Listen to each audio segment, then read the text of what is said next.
या बातमीपत्राचे प्रायोजक आहेत pro rich look skin and hair studio. नमस्कार, पोलीस माझा न्यूजच्या बातमीपत्रात आपलं मनापासून स्वागत। पाहूयात काही विशेष घडामोडी। पुणे शहरामध्ये सुरू असलेल्या अनधिकृत कृत्यांविरोधात पोलिसांनी आता कंबर कसली असतानाच विमाननगर परिसरात एक धक्कादायक आणि दुर्दैवी घटना घडली। एका स्पा सेंटरवर पोलिसांनी धाड टाकली असता पोलिसांच्या हातातून वाचण्यासाठी खिडकीतून उडी मारणाऱ्या तरुणीचा उपचारादरम्यान मृत्यू झालाय। या घटनेमध्ये स्पा सेंटरचा व्यवस्थापकही गंभीर जखमी झाला असून त्याच्यावर रुग्णालयात उपचार सुरू आहेत।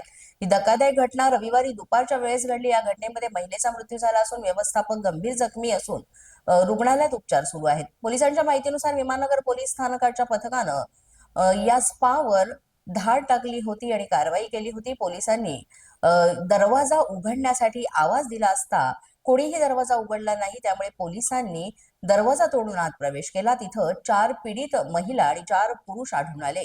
त्याचवेळी पोलिसांना एका केबिनचा दरवाजा लावलेला दिसला। त्यांनी दरवाजा उघडण्यासाठी आवाज दिला, मात्र तो दरवाजा देखील कोणी उघडला नाही, त्यामुळे तो दरवाजाही तोडून पोलिसांनी आत प्रवेश केला। यावेळेस एक महिला त्यांना आढळून आली। या महिलेने तिला विचारलं असता तिने सांगितलं की दोघांनी गॅलरीतून खाली उडी मारली आहे। पोलिसांनी जाऊन पाहिलं असता हे दोघं जण खाली पडले होते। जखमी अवस्थेत महिलेला तातडीनं रुग्णालयात दाखल करण्यात आलं, मात्र तिचा उपचारादरम्यान मृत्यू झालाय। व्यवस्थापकावर उपचार सुरू आहेत। या कारवाईनंतर पोलिसांनी घटनास्थळी पंचनामा करून स्पा सेंटरचे परवाने, कर्मचारी नोंदी आणि आर्थिक व्यवहारांची तपासणी सुरू केली। या ठिकाणी अनैतिक मानवी व्यवहार सुरू असल्याचं तक्रारी मिळाल्यानंतर ही छापेमारी करण्यात आली होती। त्याचा पुढील तपास आता सुरू आहे।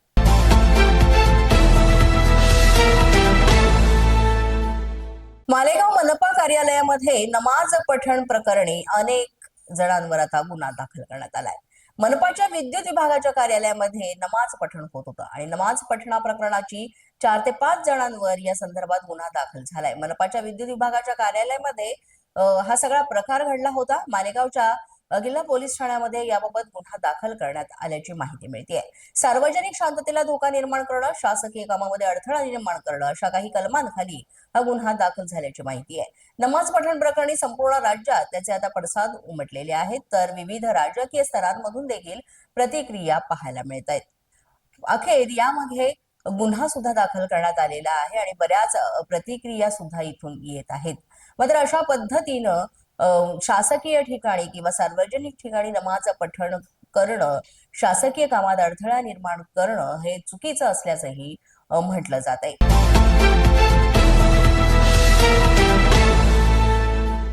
नाशिक शहरामध्ये दुचाकी चोरीच्या वाढत्या घटनांना आळा घालण्यात गुन्हे शाखेच्या युनिट 2 ला यश मिळालं असून सीसीटीव्ही फुटेज आणि गोपनीय माहितीच्या आधारे पोलिसांनी 2 चोरट्यांना अटक केली आणि त्यांच्याकडून तब्बल 5,40,000 रुपये किमतीचा एकूण 8 दुचाकींचा मुद्देमाल हस्तगत केलाय। या कारवाईमुळे गंगापूर, सरकारवाडा, सिन्नर मधील चोरींचे 7 गुन्हे सुद्धा उघडकीस आले। शहरातील विविध पोलीस ठाण्यांच्या हद्दीतून दुचाकी चोरींचं प्रमाण वाढल्यानं पोलीस उपायुक्त किरणकुमार चव्हाण यांनी संशयितांचा शोध घेण्याचे आदेश दिले होते। गुन्हे शाखा युनिट 2 चं पथक सीसीटीव्ही फुटेजची तपासणी करत असताना त्यांना संशयित आरोपी मिळून आले। उपनिरीक्षक मुख्तार खान पठाण, गुलाब सोनार यांना मिळालेल्या माहितीनुसार पिंपळगाव खांब परिसरात ही कारवाई करण्यात आली। यावेळी संशयित गौरव प्रसाद आणि त्याचा एक अल्पवयीन साथीदार पोलिसांच्या जाळ्यात अडकला। ताब्यात घेतलेल्या संशयितांकडे अधिक चौकशी केली असता त्यांनी बुलेट आणि मोपेडसह एकूण 8 दुचाकी चोरल्याची कबुली दिली। यामध्ये गंगापूर पोलीस ठाण्यातील 5 गुन्हे तर सरकारवाडा आणि सिन्नर येथील प्रत्येकी 1 गुन्हा उघड झालाय। प्रभारी अधिकारी हेमंत तोडकर यांच्या मार्गदर्शनाखाली कारवाई करण्यात आली असून संशयितांना पुढील तपासासाठी सरकारवाडा पोलिसांच्या स्वाधीन करण्यात आलेला आहे। नाशिक पोलिसांनी केलेल्या धडाकेबाज कारवाईमुळे दुचाकी चोरट्यांचे आता धाबे दणाणले असून नागरिकांनी आपली वाहनं सुरक्षित ठिकाणी उभी करण्याचं आवाहनही पोलिसांनी केलंय। पोलीस माझा न्यूजच्या बातमीपत्रात वेळ झाली एका छोट्याशा विश्रांतीची। पाहत रहा पोलीस माझा न्यूज। या बातमीपत्राचे प्रायोजक आहेत pro rich look skin and hair studio. विश्रांतीनंतर पुन्हा एकदा पोलीस माझा न्यूजच्या बातमीपत्रात आपलं मनापासून स्वागत।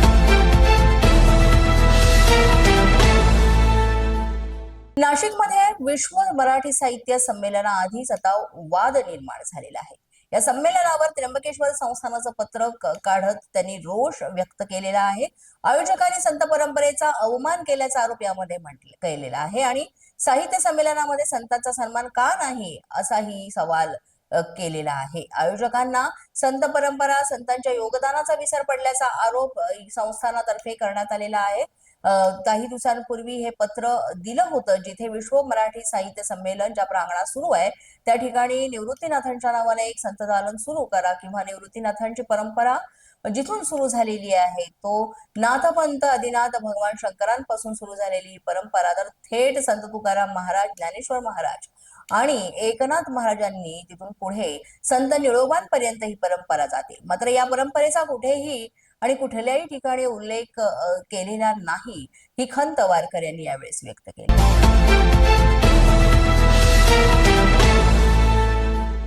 मराठा आंदोलक मनोज जरांगे पाटील यांनी खळबळजनक दावा केलेला आहे की मंत्रालयामध्ये त्यांच्या विरोधात मोठा कट रचला गेला असं जरांगेंनी म्हटलंय. कट रचताना त्यामध्ये एक महिलाही सहभागी झाली होती असं त्यांनी म्हटलंय.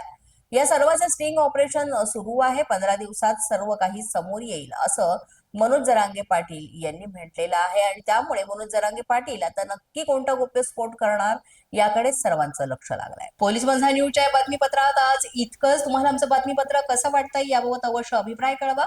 यासाठी पोलीस माझा न्यूजचं युट्यूब चॅनल सबस्क्राईब करा. तसंच आमचं फेसबुक, इंस्टाग्राम आणि ट्विटर अकाउंट फॉलो करा. अधिक माहितीसाठी आमच्या www.policemazhanews.com या वेबसाईटला भेट द्या. आमचे अधिकृत प्रतिनिधी व्हायचं असेल तर स्क्रीनवर दिलेल्या क्रमांकांवर आजच संपर्क साधा. आजच्या बातमीपत्रात इतकंच. पुन्हा भेटूया पुढील बातमीपत्रात. तोपर्यंत पाहत रहा पोलीस माझा न्यूज.